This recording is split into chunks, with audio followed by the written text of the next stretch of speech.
Hi there, welcome to iTWireTV. Today we're speaking to our good friend Alex Tilley. Actually, you hear talk about a triple threat, an actor, a dancer, a singer. Alex is a triple threat when it comes to cybersecurity. He's a cybersecurity expert, he's Secureworks head of threat intelligence, and he's long been a good advisor to iTWire on best practices and recommendations and things people should do to keep themselves secure. So thank you, Alex, for talking to us again. Welcome back. Thank you very much for having me. It's always a pleasure. I look forward to our chats. Yeah, so I guess today I'm interested in many organisations, employees, just regular folk, are at the front line of incoming cyber threats, but they rely on their IT department to keep them safe from online threats. But cyber criminals always, try and come up with more sophisticated ways to hack into systems, steal data, and I suppose I'm interested in your thoughts about this relationship between IT and employees, and particularly, I guess, the security culture that a company might form. So I suppose as a starting point, Alex, what are your thoughts? What are the key mistakes that businesses are making around internal security culture? Yeah, it's a really thorny issue, if I'm honest, because for a very long time, our, shall we say, rank and file staff, our employees have sort of relied on, well, security is an IT problem. They'll take care of that. I can just show up and do my job and haven't got to worry about that. That's an IT thing. But what we're seeing, obviously, in the last, let's say, 5 years, maybe even a bit longer, is that the crooks have figured out, yes, our IT systems have got better, and our detection systems and our, all our defenses have got better. So let's start attacking the person. Let's start going after the staff member themselves and using them to our nefarious means, as it were. So we've seen this real shift in, we still need to have visibility. We still need to have, things like endpoint and XDR and all that sort of stuff. But also we need to then say, okay, we've got our nice protection set up, but now our staff need to be properly engaged to help the business itself protect itself. And that's a pivot that a lot of businesses have to make after the bad thing happens, shall we say. Rather than up front. Yeah, right. No, that's interesting. And actually, you recently released a report, didn't you? The Secureworks Incident Response Report. And I remember one of the findings out of that was that, just in relation to what you say, the bad guys are coming up with more sophisticated ways to target people. I think one of the findings from your report was the number of incidents involving business email compromises doubled in 2022. In fact, it even overtook ransomware. Is that I guess, yeah, what does that tell us about the sophistication of these attacks? And yeah, well, it tells us that they're working, right? right. I think I think we've discussed this before. It's like criminals don't keep doing something if it's not working, right? Because it's not worth their time. And I think if we see these types of attacks expand, and especially something like we mentioned, business email compromise, that as an umbrella term, there are so many new different types of attacks coming under that umbrella term that businesses just almost can't keep up, because often, again, they are a personal based attack. So it does come down to that individual employee perhaps making a mistake. Obviously I don't like to point fingers because these things happen. We are human. That's how criminals work, because they exploit our human weaknesses, shall we say, or mistakes. But as they do it and they get better and better at it, they find new and more creative ways to target our employees to extract the money from our companies.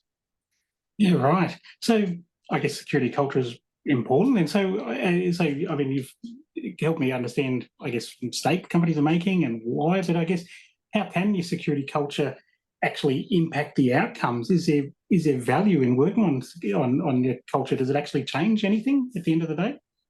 Oh, 100%. I think one of the biggest things that I like to sort of talk about around that is we need to make sure that we don't have a punitive security culture in our companies. And what I mean by that is, especially if we talk about BEC, as we talk about in the incident response report, that oftentimes people have an innate sense of, well, something didn't seem right about that. You know what I mean? Like they maybe make that transfer, or they make that change to a bank account number, or whatever it is that they're being requested to do. And at some point, oftentimes that person will go, yeah, that didn't seem right. Maybe that's a bit wrong. But if a company has a culture of, let's not say fear, but definitely not a culture of, yes, if you make a mistake and something doesn't seem right, you can come forward and we're not going to punish you for it. They seem to be the companies that fare much better, because that staff member feels empowered to say, hey, put my hand up, something strange happened. I might have made a mistake here. And as we know, with especially with funds transfers, the clock is ticking to get the money back straight away. So definitely having that culture in the company of, I feel confident in admitting my mistakes, shall we say, or my suspected mistakes, and that I'm not going to get punished for it. And I think that's one thing that we see globally, is a big one, is that those companies that embrace mistakes, shall we say, or understand that not everyone's perfect and these things do happen, but use that as a learning experience to go forward. They're definitely the ones that are more effective in counteracting some of these larger types of attacks. Right, because yeah, so if I click on an email, think it's dodgy, get a funny message on my computer, suddenly the next thing I hear, IT is saying, "Oh no, we've had this ransomware outbreak, and I'm scared I'm going to get in trouble. I'm not going to say anything, am I?" And that just really, leads to further damage and cost, because if I'd been able to That's speak, it could have been contained maybe. that's So exactly right. how do we, I guess, so, I mean, it's well and good saying that, though, that we want to have a supportive culture, not one based on fear or kindred, but how can we change that? What can companies do to let their people know that, we want to encourage you to speak up, and if you make a mistake, look, admit to it, you're not going to get punished. It helps us solve the problem. How do we change the companies? Yeah, I think it's unfortunately making even more work for our security teams, in as much as they've already got their reporting responsibilities and their actual jobs and that sort of stuff. But simple things like lunch and learn sessions and little sessions of, here's a bad thing that happened and here's how we responded to it, and here's what the staff member did that was really good, and here's some lessons we can learn about it. So just honestly, that does sound simple to us in technology, like we want to see there's a technical solution to this problem, but it really is about people. So getting out and talking to our staff members and saying, here's what we're going through as a business, or here's what we're seeing sort of externally from us, and here's how we responded to that with this staff member.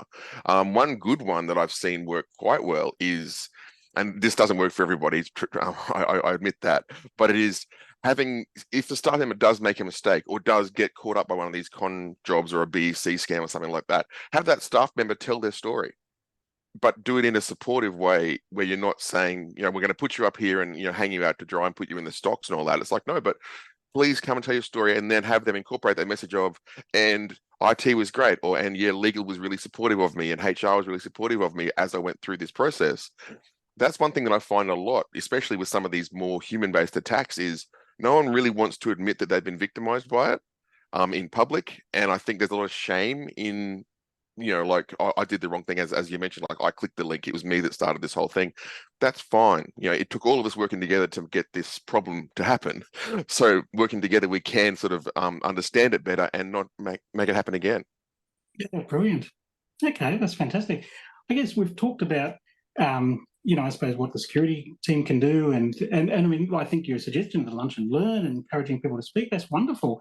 But I suppose, what about the regular rank and, I guess, coming from the point of view of the IT team, what can the rank and file employee do as well? I mean, I guess it's a collaborative partnership at the end of the.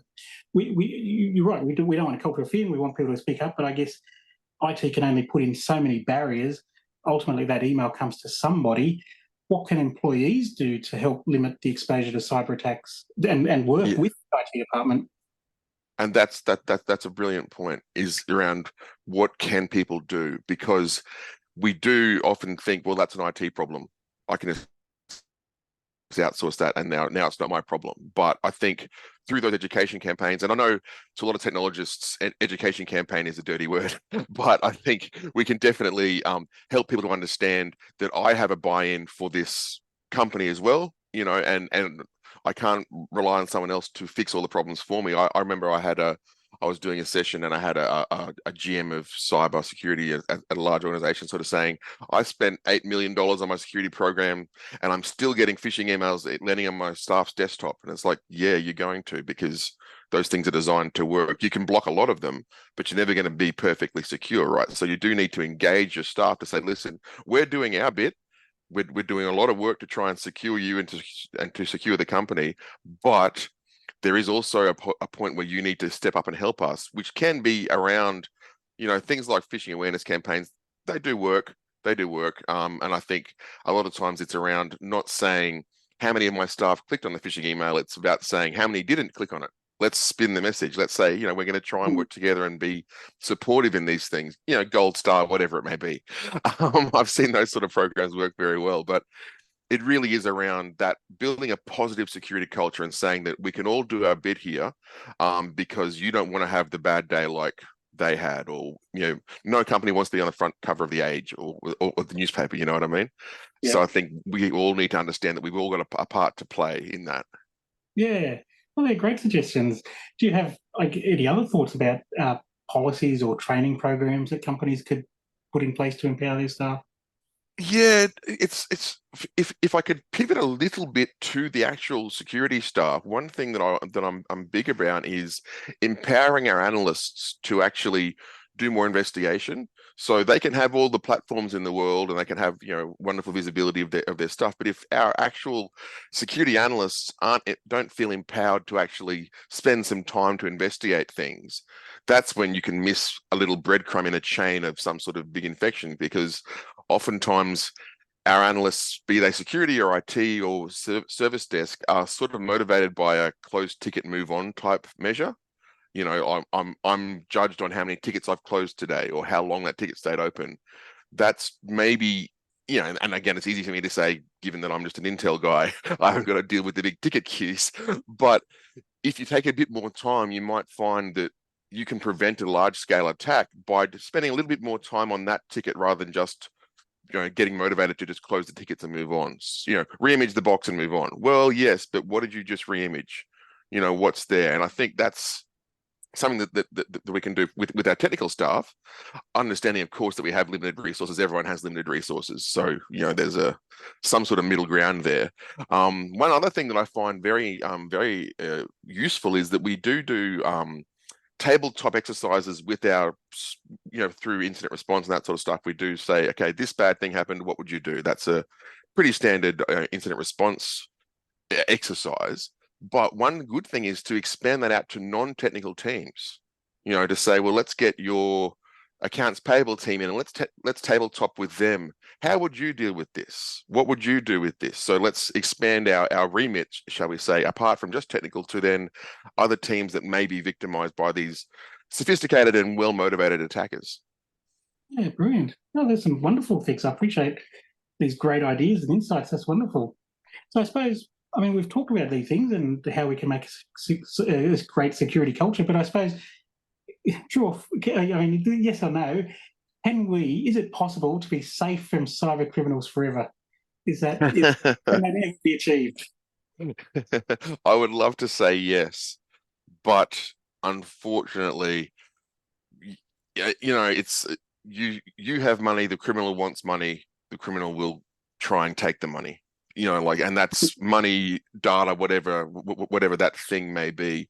I think, the price of freedom is eternal vigilance, right? And I think that's sort of where we're at, which is we just need to have visibility and good programs. And again, I've been doing this for a long time, as we've discussed, and it is a case of let's have a mentality of when and not if the bad thing happens. Let's decide that as an organization, we're going to say, yes, at some point, something bad will happen to us. From all these different types of attack vectors and different things, something bad's going to happen. But our response to that is A, what will be measured on, and B, what will mean that we can get back up and running quicker. So I think having a mentality of there is no perfect security. We can do all the best we can and make it very, very difficult for the criminals. 100%. We can do really great things technically to make it difficult, but not expecting that we can be perfect, I think, is the way to go. And it's not a great message for people, but it is, I think, born out of realism, to be honest with you. The message they need to hear, I guess. Yeah. Yeah. Do this and you'll be safe forever. That's peddling false hope. So I suppose on that, though, obviously, with expert guidance like your own, an organisation, even though they're going to be attacked 24/7, they can limit the damage. I guess what are your top three or whatever things that you would say that a company must be doing in order to, as a minimum, to limit damage from a cyber attack? Oh yeah, wonderful, definitely. So I think with where we're sitting here now in 2023, as we've discussed, BEC is a big one and ransomware is a big one, using a person as the vector into the company. So using an individual as the vector to basically commit the crime against the company. So those sort of education campaigns, those sort of discussions, and then also the technical controls to then detect the attacks as they come in. And then one big one, and I know we've talked about it before, is around logging. Revisit your logging. Make sure that your logs are up to date, and those decisions that you made 5 years ago when you implemented this system are still valid, and you actually have the information to hand, or at least available to you somewhere, to respond to an event quickly. Because there's nothing worse than something really bad happens and you then go to reach for the logs that'll tell you how it happened and they're not there, or they're truncated, or they're, or they've aged off, or they've rolled, or whatever that case may be. So something as really unsexy as logging can really help you to sort of come back and understand much better what happened, which is great because it'll help you then make it sure that that particular attack can't happen again. So I try and I put a positive spin on things. But yeah, I think that those sort of education campaigns, yeah, definitely visibility and logging are the biggest ones, I think. Fantastic. No, they're awesome. So, yeah, I guess we could put in all the technical measures in the world. Definitely at a minimum, let's have logging and multi-factor authentication. But at the end of the day, I suppose every problem's a people problem. It comes down to communication, training, and, as you say, having a culture where people are not, afraid to own up to something went wrong. I think this is a problem, and being able to work together. So, no, there's been wonderful hearing the things you said. It's always the worst day when everyone comes to work and they all call the service desk at once and say, my desktop looks weird, because the ransomware's gone everywhere, and that's a very, very bad day. So we want to try and avoid that as much as possible, which involves technical controls, visibility, and people for sure. Yeah, fantastic. Excellent. Oh, it's been wonderful, as always, Alex. I appreciate talking to you again, and your advice is, as always, brilliant, much appreciated, and something we should all be listening to. Thank you very, very much for your time yet again. I really appreciate our little chats. Yeah, thank you. You take care. Okay, bye.